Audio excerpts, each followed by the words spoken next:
Good evening and thank you for joining us. On the same day, Americans are memorializing one of the most important figures in the civil rights movement. Police are cracking down on protests in several American cities.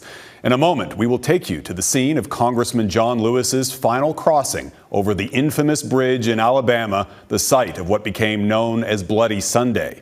But first, to the fierce face-offs across the U.S. as demonstrators clash with police. President Donald Trump's decision to deploy heavily armed federal agents to quell the protests appears to be having the opposite effect.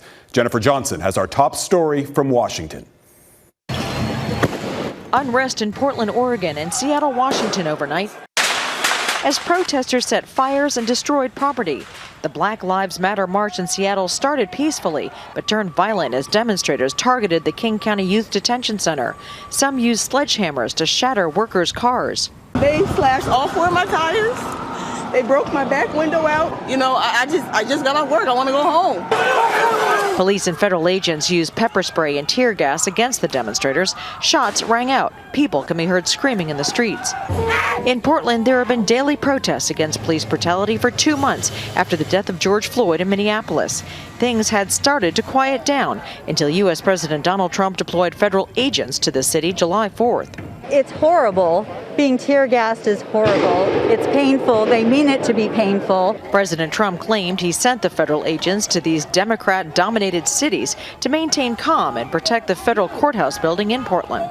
But their heavy-handed tactics have led to solidarity protests across the country. No, you can't have a call. No, you can't have a lawyer. We're just going to terrorize you, terrify you, intimidate the crowd so you don't come out and protest. That's not American.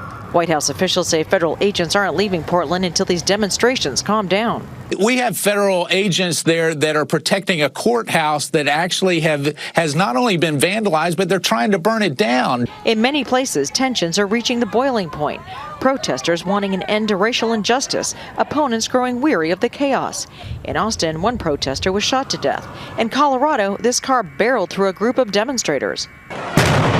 Protests turned violent in Richmond, Virginia, too. Police in riot gear fired tear gas and rubber bullets to break up the crowd. Anger and frustration still spilling out onto America's streets long after Floyd's death was seen by the world.